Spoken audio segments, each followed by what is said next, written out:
Okay, so we are told that if k plus 200 and k plus 350 are multiples of p, what is the value of p?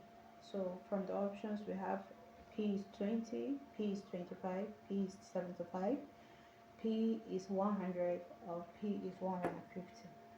So this is a question under multiples and it's kind of trickish but very simple. So before I solve this question, I want us to get some rules that will help us to solve this. Now, assume p is 2. When we're talking about multiples, I'll be explaining the multiple chart maybe in the other video. We know that multiples, they grow, right? So this is 6, this is 8, this is 10, this is 12, this is 14. Now, in this case, p is 2. Now, there's a rule that we need to understand about multiples. That is addition, subtraction, or multiplication, but the rule doesn't hold for division.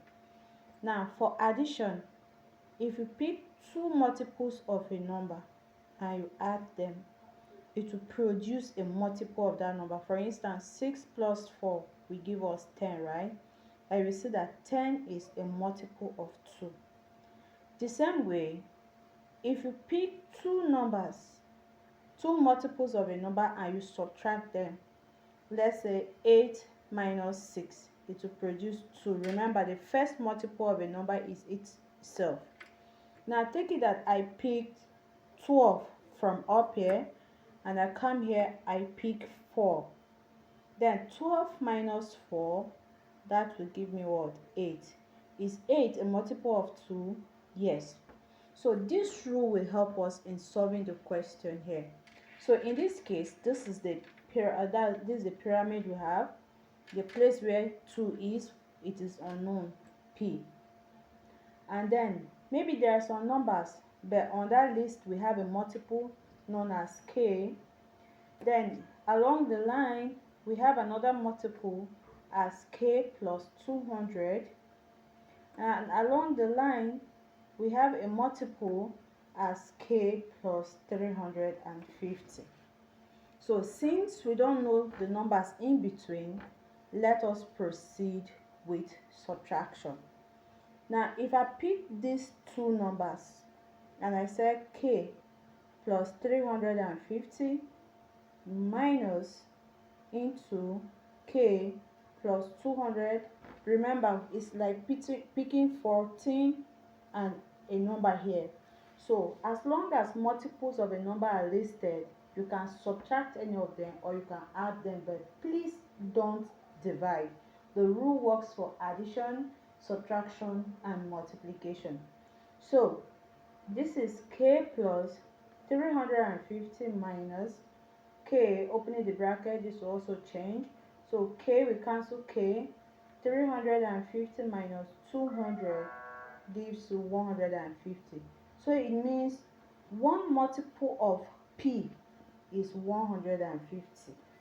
Now let's continue and get another one. So pick this 2 and subtract. Let's see, pick this and this. So it is now going to be k plus 200 minus k. So if you subtract, you are going to have 200. So it means another multiple of p is 200. Now the question now is, from the options given, which one of these can you add up that will give you, remember, if I pick any of the numbers here, 2 will add up to give me the numbers, right? So it means if I pick any of those numbers as p, they must add up to give you 150 as well as 200. Now try your 20. 20 is 20, 40, 60, but come on, we are not going to waste time here. Divide it. Remember, for you to easily understand multiples of a number, you also need factors. So 2 will go, 0 will go here, and I have 15 over 2. Now remember your divisibility rule. 2 can only go into a number if it is ending with 0, 2, 4, 6, or 8.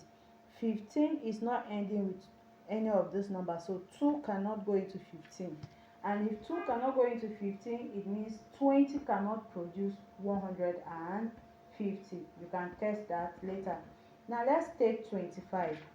So 150 divided by 25. But know your divisibility rule.